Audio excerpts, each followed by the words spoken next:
According to Forbes, only 3 of the 15 most valuable football clubs in the world are not in debt. Let that sink in. Take FC Barcelona for example, one of Europe's most iconic clubs. In 2024, they're valued at a staggering $5.6 billion. But what if I told you they also owe banks over $1.7 billion? So how is it possible, amidst debts, controversies, wins and losses, that football players continue to make insane amounts of money? Today on The Luscious, we dive deep into the billion-dollar question, why do footballers make so much money? But before we get down to business, don't forget to click that subscribe button. Meet Stuart Pierce, a legendary defender who joined Nottingham Forest in 1985.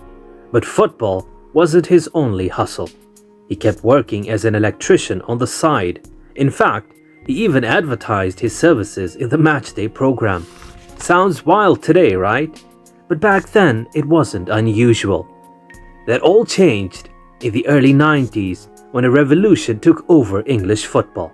The Premier League was born, and with it came TV deals, corporate sponsors, and global attention. Football was no longer just a game, it became an industry. But the real madness? That started in the early 2000s. Football clubs suddenly became toys for the ultra-rich. Oligarchs, royalty, authoritarian governments, and global banks. Everyone wanted a piece of the beautiful game. Some got clubs, the others, they got banks.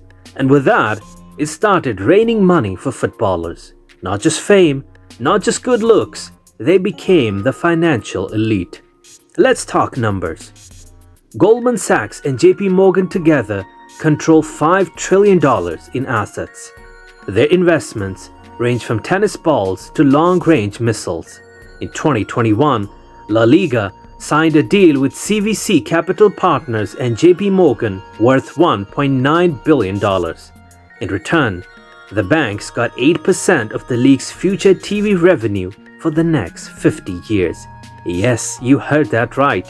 50 years of guaranteed income from future football broadcasts. This means clubs like Barcelona and Real Madrid got early access to future money, allowing them to spend big today even if they cannot afford it yet. And guess who profits from all this debt and cash flow? The players. Then came the billionaires. Take Roman Abramovich, the Russian oligarch who bought Chelsea FC in 2003. His background? Tied to oil, politics, and according to many reports, dirty money. Why buy a football club? Simple. It cleans your image, gives you Western influence, and builds soft power. Owning Chelsea turned him from a controversial figure in Russia into a respected global businessman. Since Abramovich, clubs have been magnets for questionable wealth. From Qatari royalty buying PSG to Saudi Arabia's PIF taking over Newcastle United, football clubs are perfect vehicles for money laundering. The valuations are subjective. Sponsorships can be inflated. Payments to players, agents, and consultants are hard to track. And stadium development projects often involve shady contracts. Just look at Manchester City. In 2023, over 100 charges were filed against them by the Premier League, accusing them of inflating sponsorship revenue and hiding payments. Some of these leaks came from internal emails revealing how owners funneled money directly into the club bypassing financial rules. So what does this mean for players? It means there's a mountain of money, sometimes not even clean, waiting to be thrown at the world's best athletes. Now let's talk about the face of modern football wealth, Cristiano Ronaldo. When he signed for Al Nassr in Saudi Arabia, where he would earn over $200 million per year, more than the revenue of his entire club. So why would a country spend this much on a 37-year-old footballer? Because football isn't just sport anymore. It's branding, diplomacy, image building. Ronaldo's name brings global attention, tourism, business, credibility. Saudi Arabia isn't just paying Ronaldo for goals, they're paying for global legitimacy. And that's the same case with players like Messi, Benzema, and many others. And the thing with the powerful is that they never stop. And we all saw that when the idea of Super League started to float around. Even though it was killed, but its ghost still lingers. Another massive reason footballers earn staggering amounts is sponsorships and endorsements. Big brands see players as walking billboards.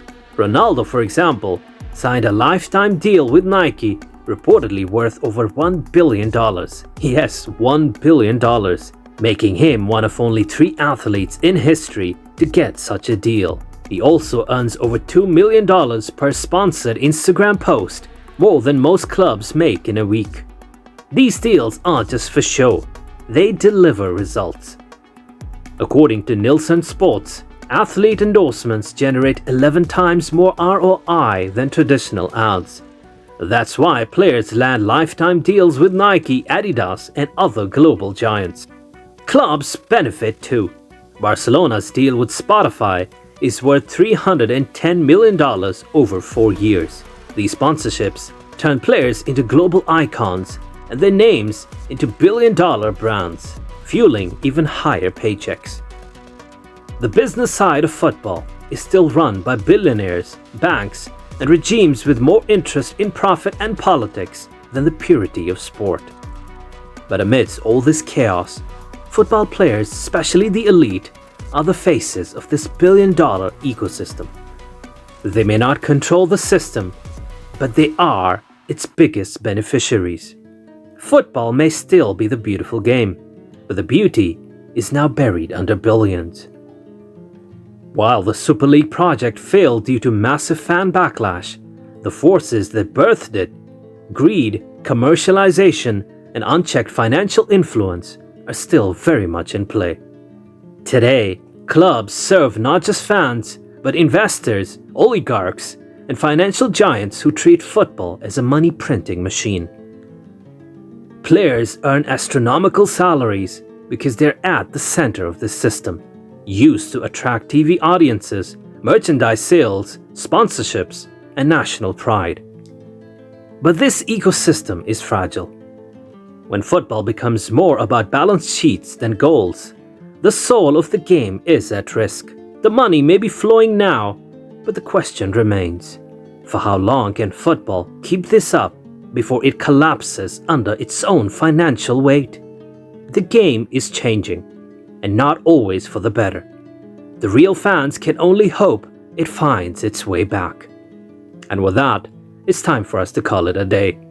Don't forget to subscribe to the channel and do click the bell icon.